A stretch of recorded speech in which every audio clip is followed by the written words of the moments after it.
Bismillahirrahmanirrahim. Assalamualaikum warahmatullahi wabarakatuh. Waalaikumsalam warahmatullahi wabarakatuh.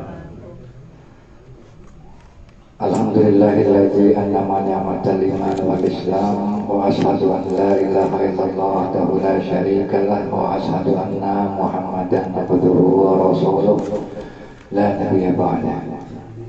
Allahumma salli wa barik ala sayyidina Muhammadin wa ala alihi wa sahbihi ajma'in, amma ba'du.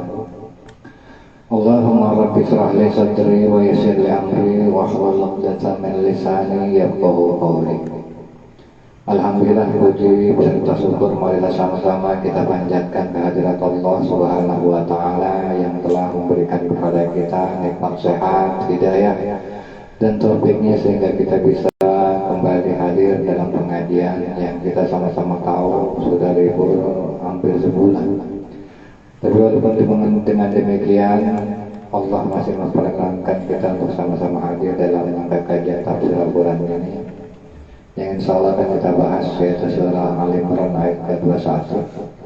Dan begitu juga saudara beserta salam tidak lupa marilah kita limpah curahkan kepada Nabi kita Muhammad sallallahu alaihi wasallam. Di dalam ayat ini Allah Subhanahu wa taala berfirman, A'udzu billahi minasyaitonir rajim.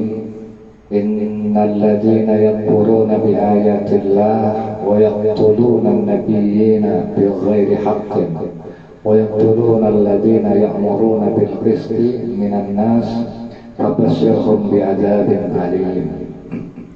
Innal ladzina, sesungguhnya orang-orang yakfuruna yang mengkufuri bi ayatillah, yaitu ayat-ayat Allah, wa yaqtuluna, dan mereka membunuh an-nabiyyin, para nabi, bighairi haqqin, dengan cara yang tidak hak, wa yaqtuluna, dan juga mereka membunuh alladzina ya'muruna bil qisti, yaitu orang-orang yang memerintahkan atau mengajak kepada keadilan minan nas, dari diantara manusia.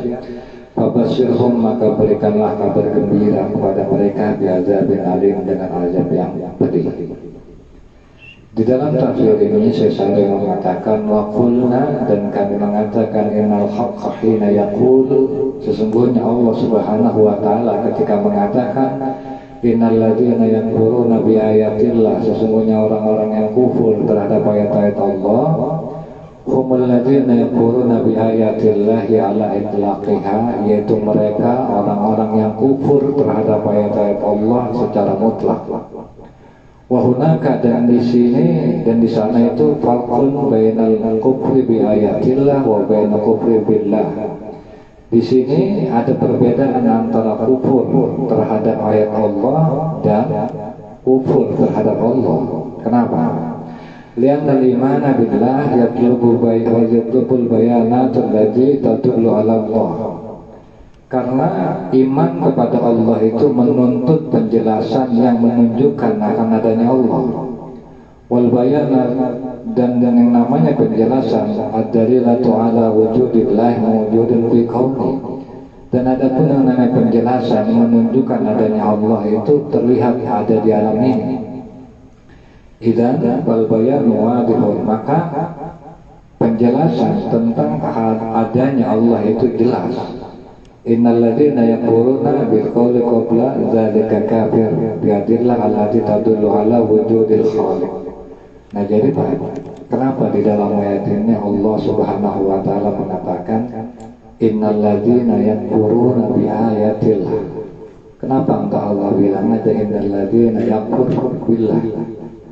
Dan orang-orang yang sesungguhnya orang-orang yang kufur terhadap ayat-ayat Allah, kenapa Allah enggak bilang sesungguhnya orang-orang yang kufur terhadap Allah? Karena begini, masalah kufur, ya kan, masalah Allah atau penjelasan tentang adanya Allah itu kan terlihat adanya di alam, gitu. Yaitu apa?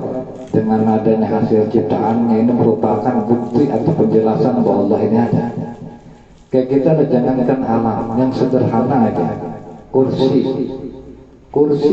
yang ada misalnya di samping kita, di hadapan kita, yang pernah kita lihat, kita kadang masih berpikir, siapa yang bikin kursi cakep banget, lukisan, siapa ini, karya siapa ini, lukisan cakep banget. Artinya sesuatu yang sederhana aja kita masih yakini bahwa itu ada yang bikin, bahwa itu ada yang melukis. Apalagi yang ada di alam ini seperti bulan, ya kan? Bulan kalau kita lihat sekilas seolah-olah nggak ada manfaat, padahal justru bulan itu menjadikan kondisi bumi kita ini seimbang. Karena bulan ini memiliki gravitasi yang namanya fungsinya itu menahan pasang surutnya air laut. Ketika dia, kalau aja misalnya bulan itu bergeser dari bumi beberapa jengkala, maka yang terjadi kemungkinan bisa tsunami bumi ini. Karena apa? Karena bulan tadi. Tapi pada kenyataannya bulan tetap berotasi pada relnya masing-masing, sehingga kita di dunia ini, di bumi ini nggak sampai ke namanya kelelep karena tsunami. Karena apa? Ada bulan. Makanya pasang surutnya air laut itu berpengaruh pada bulan. Dan itu aja kita bisa bukti merupakan bahwa Allah ini ada. Nah, lantas kenapa di ayat ini Allah katakan innalladzina yakfuruna bi ayatillah, sesungguhnya orang-orang yang kufur terhadap ayat Allah. Karena umumnya kita Pak, kalau kita misalnya nih diajak ngaji kadang nggak mau, diajak benar sama orang nggak mau, tapi kita nggak pernah mau dituduh orang kufur, Allah nggak mau, kita nggak terima lah, gua orang Islam kan begitu. Padahal sebenarnya bukan masalah itu yang menyebabkan kita kufur terhadap Allah, tapi kita kufur terhadap ayat-ayat. Itu tadi ada yang di alam ini, dan ini Al-Quran merupakan diantara ayat-ayat Allah. Jadi masalahnya iya, kita nggak terima ketika dikatain kufur, kita nggak terima ketika kita dikatain kafir. Tapi kalau misalnya Allah langsung intinya apa? Allah langsung tunjuk penyakit kita, pun sebenarnya kita ini bukan masalah Pak. Penyebabnya itu Pak, kita kufur, kita nggak meyakini, kita menolak apa yang ada di dalam ayat-ayat Allah. Intinya itu. Bukan masalah. Kenapa? Karena Allah itu adalah suatu hal yang gaib. Allah adalah gaib. Sementara penjelasannya tentang keberadaannya itu kan kelihatan. Nah, yang kita tolak sejatinya bukan masalah Allahnya, tapi penjelasan atau tanda-tanda keberadaan Allah itu yang kita tolak. Al-Quran. Al-Quran ini merupakan ayat-ayat Allah.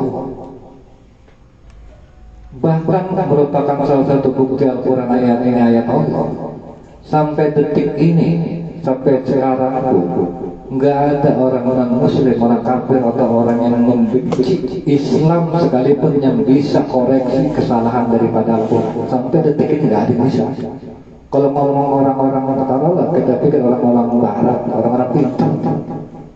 Tapi kalau misalnya mereka semua orang-orang pintar itu bersatu mengoreksi, mencari kekurangan, kesalahan daripada Al-Quran, sampai sekarang itu nggak ada yang semua.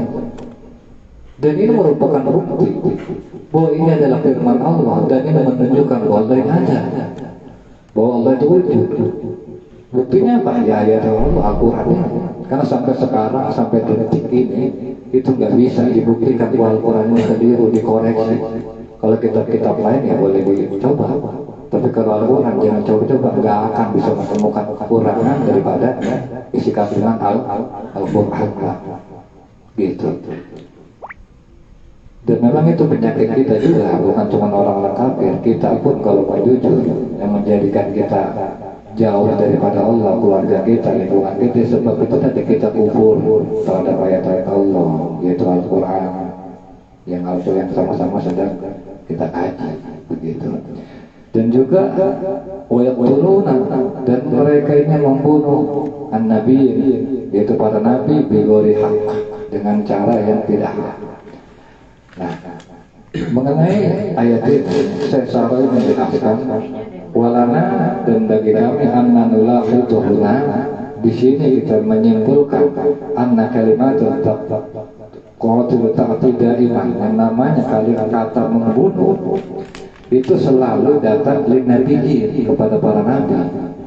Jadi nggak ada Pak di Al-Quran itu yaqtuluna lir rasul, mereka membunuh para rasul, nggak ada. Selalu yang selalu kalau di Al-Quran itu ketika menceritakan perilaku orang-orang Yahudi itu apa? Wa yaqtuluna nabi, ya, dan mereka orang-orang yang membunuh para nabi. Nggak ada di Al-Quran membunuh para rasul, gitu. Nah, jadi pertanyaan kenapa para nabi, bukan para rasul. Nah, di sini saya sering menjelaskan Pak, bahwa tentang kenapa kok yang bisa dibunuh nabi sementara para rasul tidak dibunuh. Nah, yang namanya rasul itu Pak, rasul itu adalah orang yang menyampaikan risalah atau orang yang membawa ajaran. Kan gitu. Kalau misalnya nggak masuk akal lah, Allah memerintahkan atau Allah mengutus seseorang untuk menyampaikan risalah, ajaran, manhaj kepada satu kaum, sementara kaum apa Rasul itu berhasil dibunuh, otomatis kan risalah itu nggak mungkin sampai. Kenapa? Karena Rasulnya sudah dibunuh. Artinya apa? Allah nggak berhasil loh memberikan atau menyampaikan manhajnya, metodenya ke masyarakat tersebut. Maka sudah menjadi kewajiban Allah melindungi Rasul tadi, gitu. Makanya Al-Quran yang kita terima ini udah lengkap, nggak ada yang nggak ada pesan yang nggak tersampaikan.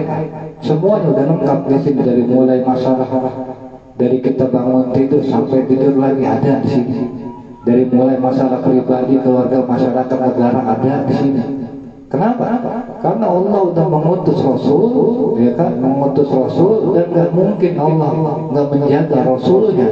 Kenapa? Karena Allah kan punya apa? Punya tujuan supaya risalah, ajaran, manhaj, metode Allah sampai ke masyarakat. Maka ketika Allah memerintahkan seorang utusan, Allah pasti menjaga utusan tadi. Jadi nggak ada satupun nabi, rasul itu dibunuh, tapi berusaha untuk dibunuh. Iya. Nabi berusaha untuk dibunuh, iya, dilindungi. Satu contoh, ketika Nabi pengen hijrah, di rumah Nabi itu udah dikepung, kan begitu, udah dikepung. Tetapi apa? Allah menyelamatkan, menjadikan apa? Menggantikan dia posisi Ali, dia berada di kasur, sementara Nabi keluar tanpa mereka ketahui. Dan itu merupakan bentuk pelindungan Allah. Ketika udah keluar kamar, Nabi pergilah hijrah bersama Abu Bakar, masuk ke gua, kan begitu. Nah di gua itu juga apa? Dilindungi Nabi. Gua itu ternyata apa? Ditutupin sama Allah sama sarang laba-laba. Ya sekarang kalau kita mikir sarang laba-laba, misalnya walaupun misalnya Nabi ditutupin 1000 kali lipat sama laba-laba, kalau orang kafir belek mah gampang mah terbelah. Tapi enggak, Allah cuma kasih selapis sarang laba-laba, ya kan? Tapi apa? Tapi orang-orang yang namanya orang mikir kan kalau lubang gua udah ada sarang laba-laba, nggak mungkin ada orang masuk, ya kan? Karena secara logika ini kan udah kan begitu. Allah cuma melindungi Nabi dengan sarang laba-laba. Bisa aja Allah melindungi Nabinya dengan apa?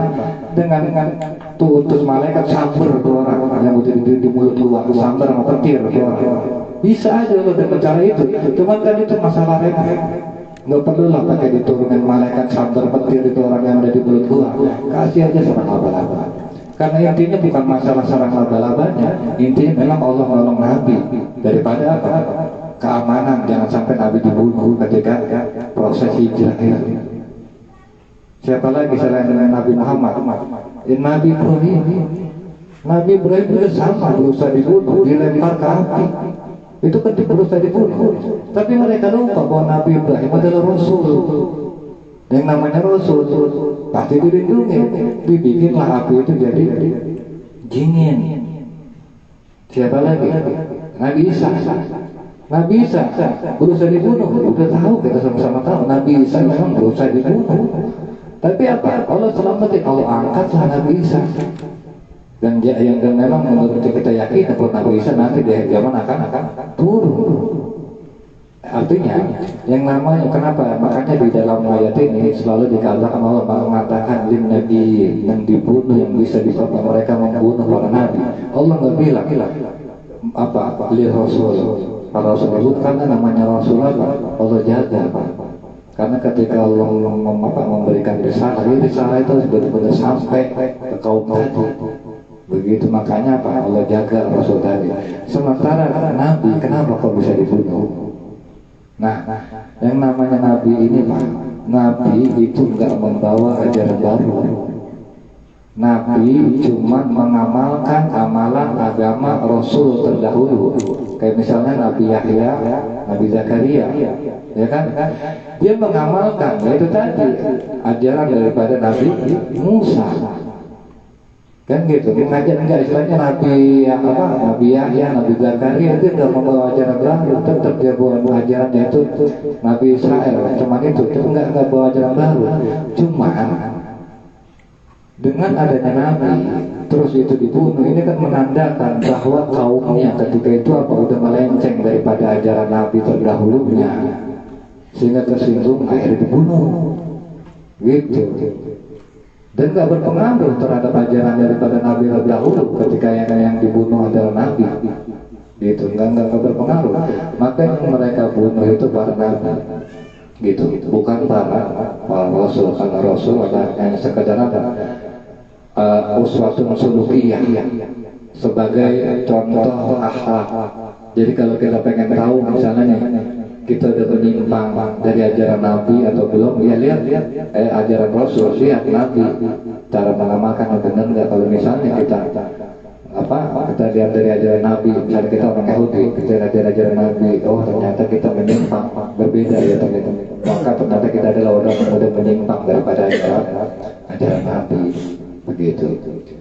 Dan di sini digunakan dengan fi'il mudhari', artinya apa? Itu adalah sesuatu yang berlangsung, yang sedang berlangsung dan akan berlangsung. Artinya kemungkinan itu terjadi. Oke, zaman sekarang kita sama-sama tahu udah nggak ada Nabi.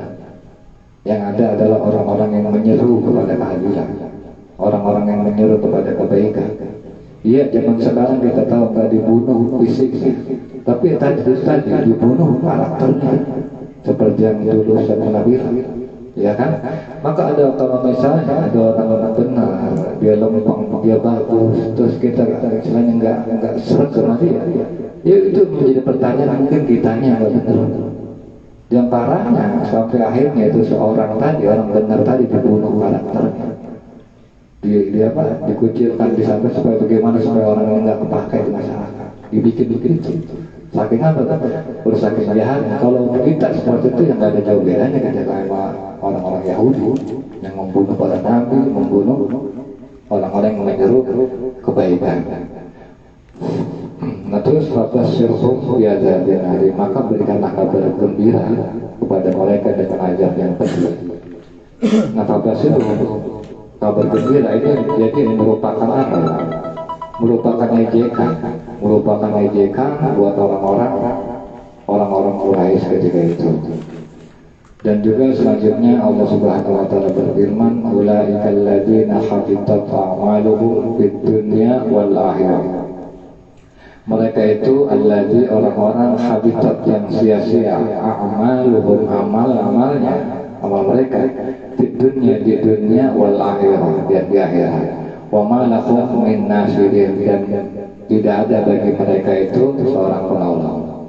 Nah di dalam tafsir ini saya mengatakan innahum alladzina kafaru bi ayatillah, sesungguhnya orang-orang yang kufur terhadap ayat-ayat Allah, wa qatalu an nabi ghairi haq, dan mereka yang membunuh para nabi dengan cara yang tidak hak. Nah ini sedikit saya jelaskan kenapa Allah katakan mereka membunuh para nabi dengan cara yang tidak hak. Apakah ada membunuh Nabi dengan cara hak? Nggak ada. Cuma ini menjelaskan bahwa mereka ini benar-benar melakukan kekeliruan. Taruhlah misalnya ada kita bunuh Nabi oleh sebab karena kita salah bunuh, nah itu kan nggak termasuk bighairi hak.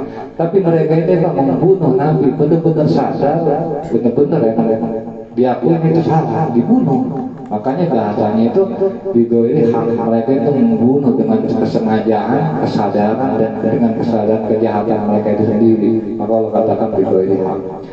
Wa qatalul ladzina, dan juga membunuh orang-orang yang memerintahkan kepada kebaikan.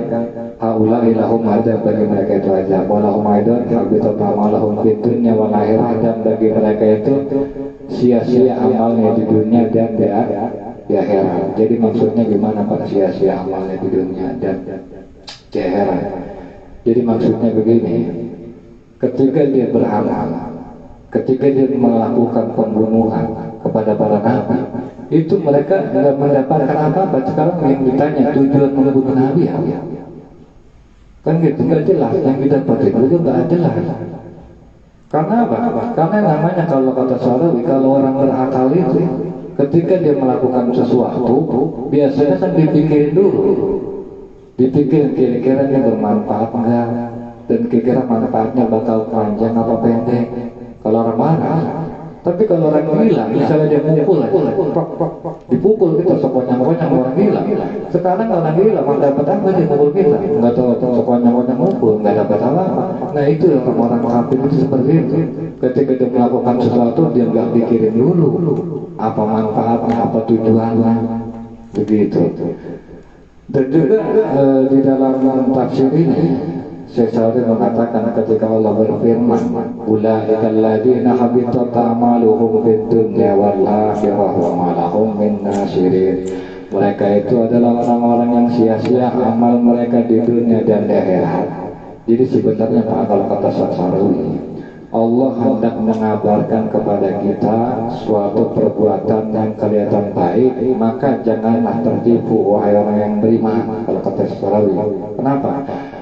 Kalau misalnya kita melakukan perbuatan yang kelihatan baik dan meyakini bahwa itu adalah baik, jangan ketipu, belum tentu.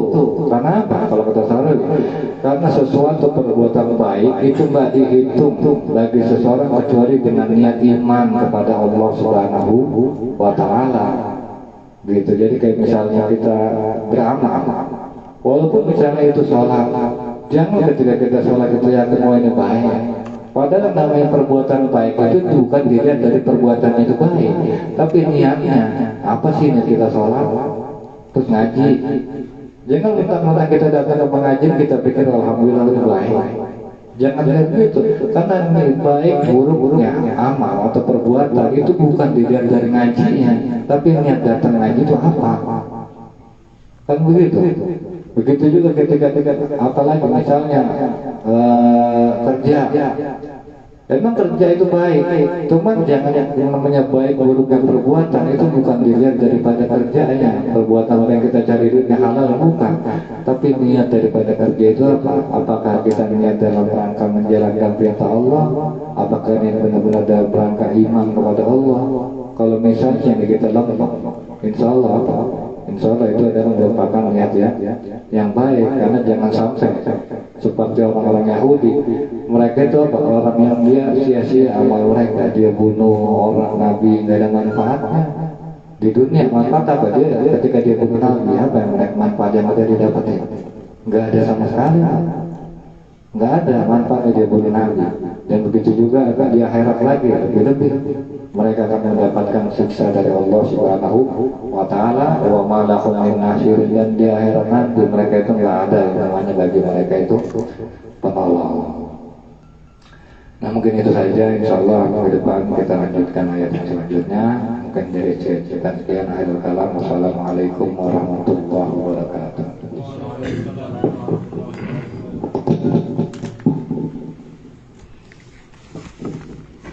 Baik Bapak hadirin yang dimuliakan Allah Subhanahu wa Ta'ala, dipersilahkan sambil ya menikmati apa yang sudah ada di hadapan para bapak sekalian. Jadi tadi sudah dijelaskan kajian surat Ali Imran ayat 21 dan 22. Ini sangat penting sekali Pak kita pahami dalam kehidupan kita, karena kajian pada malam hari ini di akhirnya itu supaya apa? Supaya kita ini bisa mendapatkan kebaikan dari perbuatan baik kan gitu. Ini jadi perbuatan baik itu kan tadi bisa aja nggak jadi apa-apa. Ada dalam ayat yang lain itu digambarkan amilatun nasibah, seperti dalam surat Al-Ghasyiyah itu. Jadi nanti amal-amal itu kayak seperti debu yang berterbangan, nggak jadi manfaat buat kita karena ada pondasi-pondasi yang tidak kita jalankan. Tadi dijelaskan dalam surat ini ayat 21 Al Imran ini bahwa Allah Subhanahu wa Ta'ala mengatakan alladzina yakfuruna bi ayatillah. Dia orang-orang yang kufur kepada ayat-ayat Allah. Tidak menyebutkan kepada Allahnya. Karena Pak, yang namanya orang beriman kepada Tuhan itu kecuali orang ateis yang gak beriman kepada Tuhan, yang gak punya agama, semua beriman. Kayak orang Kristen kan beriman kepada Tuhannya. Nah, cuman kan masalahnya kalau kepada ayatillah itu belum tentu. Artinya apa? Artinya ketika kita mengakui iman kepada Allah, ya otomatis itu sepaket beriman kepada ayat-ayat Allah. Yang namanya ayat Allah itu kan ada dua. Ada ayat kauniyah, ada ayat Qur'aniyah. Jadi ayat yang bisa kita lihat bagaimana alam raya ini diciptakan oleh Allah Subhanahu wa taala, diatur oleh Allah Subhanahu wa taala, dan itu harus kita imani semua. Kemudian ayat Qur'aniyah. Jadi dalam Al-Qur'an itu semua merupakan tanda-tanda kebesaran Allah Subhanahu wa taala. Ayat-ayat Allah yang wajib kita imani. Karena kalau ada yang satu kita enggak imani, maka keimanan itu akan menjadi batal. Ketika iman itu batal berarti kita kufur. Tadi udah dijelaskan oleh Ustaz Iril. Seseorang ketika misalnya dibilang lu kufur kepada Allah, orang pasti nggak mau. Padahal pada kenyataannya kita ini sering terjadi ngaku orang beriman tapi tabiat orang Yahudi kan begitu. Itu sering kali Ustaz dulu sering mengatakan begitu. Nah kita ngaji ini kan jangan sampai kita itu seperti itu. Jadi kita itu orang beriman harus punya karakter beriman, tabiat orang beriman kan begitu. Supaya bisa seperti itu seperti apa? Ya kaji Al-Qur'an kan begitu. Jadi tidak boleh ada Al-Qur'an yang kita tinggalkan. Ketika Allah memerintahkan kita harus berbuat baik misalnya kepada saudara-saudara kita, ya kita berbuat baik dengan dasar apa? Dengan dasar iman. Jadi semua perbuatan itu harus didasari dengan iman. Karena kalau misalnya tidak didasari dengan iman, tadi itu udah ngeri Pak. Itu habitat a'maluhum, udah sia-sia. Udah begitu nggak ada penolong buat dia. Kalau hidup udah nggak ada penolong udah repot. Makanya seringkali kan orang itu ada ketika ada masalah gitu. Yang namanya masalah hidup itu pas semua orang kalau hidup itu pasti ada masalah. Tapi terkadang ada gitu masalah itu seakan-akan nggak ada jalan keluar gitu. Padahal buat Allah itu apa? Mudah. Tapi terkadang ini masalah nggak bisa, nggak ada jalan keluar. Karena apa? Nggak ada jalan keluar. Ya kira nggak ditolong oleh Allah Subhanahu wa taala. Nah, untuk mendapatkan pertolongan Allah, maka kita harus seperti apa? Melakukan hubungan dengan Allah Subhanahu wa taala. Ya keimanan kita harus diperkuat. Cara memperkuatnya bagaimana? Kita harus tunduk dan patuh kepada Allah Subhanahu wa taala. Buktinya kita tunduk dan patuh kepada Allah itu bagaimana caranya? Melakukan segala sesuatu karena Allah. Kalau bahasa Ustaz ini kemarin saya ngobrol di rumahnya sama beliau. Jadi kita ini hidup nggak ada hubungan dengan yang lain. Hubungan kita ini hanya dengan Allah Subhanahu wa taala. Bukan begitu. Makanya kenapa kemarin itu disinggung dalam obrolan itu, kenapa sih ketika Isra Mi'raj itu Nabi kita Nabi Muhammad itu sampai Sidratul Muntaha, sementara Jibril itu hanya sampai langit ke-7. Karena Jibril itu Pak, waktu Nabi itu dilemparin oleh orang Taif, dia itu masih melihat kesalahan mereka. Muhammad, apa boleh saya ini Gunung Uhud itu saya timpain kepada mereka? Kata Nabi kan nggak begitu. Nabi itu hanya mengeluhkan kelemahannya, hanya murka Allah yang ditakutkan. Jadi dia itu selalu nggak ada hubungan hidup dia itu dengan seseorang, tapi hubungannya itu dengan Allah Subhanahu wa taala. Dan kita sering melakukan itu. Kayak begini contohnya. Kita misalnya berteman sama seseorang, jangan sama seseorang lah di kalangan kita. Kita kan kadang-kadang berbuat baik sama orang itu mesti pilih-pilih loh Pak. Pilih-pilihnya bagaimana? Saya baik sama dia karena apa? Lah dia baik sama gua. Kalau sama dia gua najis dah. Kenapa sama dia begitu sama gua? Nah itu berarti kita melakukan sesuatu itu bukan dasar iman kalau begitu. Jadi kalau kita yang ngaji Pak, ini harus beda. Ngaji emang nggak ngaji jangan disamain, kita kan ngaji. Jadi kalau kita itu berbuat sama orang, berbuat baik, itu dasarnya iman. Gua baik sama lo karena gua diperintah oleh Allah. Masalah lo baik atau enggak sama gua lah itu urusan lo. Kan begitu. Jadi dasarnya begitu. Sama tetangga, sama saudara, sama kawan, udah berbuat baik aja karena Allah. Nah ketika perbuatan baik itu didasari dengan keimanan, maka itu akan menjadi satu amal soleh baik di dunia atau di akhirat, dan akan menjadi sarana untuk mendapatkan pertolongan Allah Subhanahu wa ta'ala. Makanya jangan heran Pak kalau kita ini sulit mendapatkan pertolongan Allah. Karena apa? Karena kita selalu melakukan sesuatu itu karena keinginan kita, bukan karena Allah. Kan udah jelas, wa may yattaqillaha yaj'al lahu makhraja. Barang siapa yang senantiasa hati-hati dengan Allah, beriman kepada Allah, kemudian dengan keimanannya dia tumbuh ketakwaannya, kehati-hatiannya, ketakutannya dengan Allah, yaj'al lahu makhraja, akan dikasih jalan keluar dari setiap kesulitan. Tambah lagi, wa yarzuquhu min haitsu la yahtasib, akan dikasih rezeki dari arah yang tidak disangka-sangka. Nah sekarang dengan kita mengkaji ayat ini, mudah-mudahan nanti selepas pengajian kita bisa merenungin keadaan kita, hubungan kita dengan Allah ini sudah sejauh mana. Sudahkah kita melakukan sesuatu itu karena Allah, ataukah kita melakukan sesuatu itu hanya karena sekedar hobi, hanya karena sekedar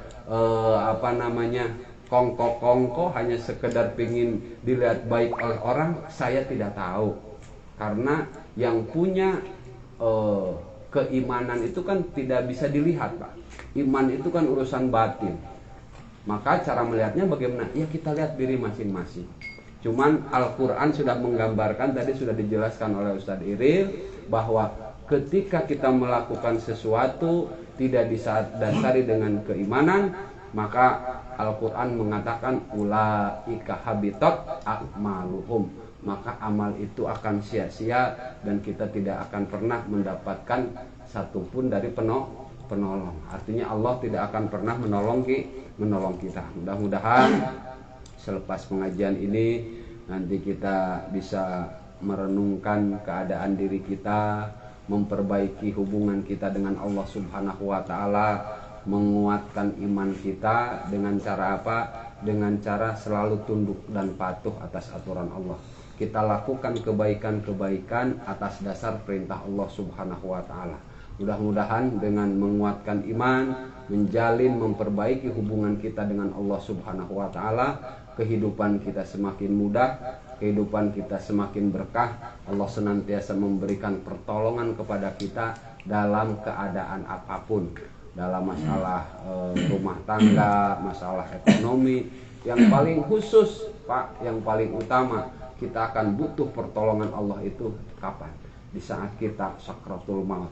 Karena itu udah, aduh, kalau kita di situ nanti nggak ditolong oleh Allah, naudzubillahi min dzalik. Oleh sebab itu jangan sia-siakan langkah-langkah kita ini menjadi langkah yang sia-sia. Oleh sebab itu niatkan segala sesuatu yang baik karena melaksanakan perintah Allah Subhanahu wa ta'ala.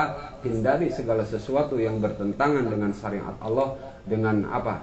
Dengan tujuan karena kita menjauhi larangan Allah Subhanahu wa ta'ala. Demikian yang bisa saya tambahkan dari kajian pada malam hari ini. Mari kita tutup dengan baca suratul Fatihah. Mudah-mudahan kajian kita barokah, kita senantiasa dapat pertolongan Allah Subhanahu wa taala. Bilkaniyah wa bijahin Nabi Muhammadin sallallahu alaihi wasallam. Al-Fatihah. A'udzubillahi minasyaitonir rajim. Bismillahirrahmanirrahim. Alhamdulillahirabbil alamin arrahmanirrahim maliki yaumiddin. Iyyaka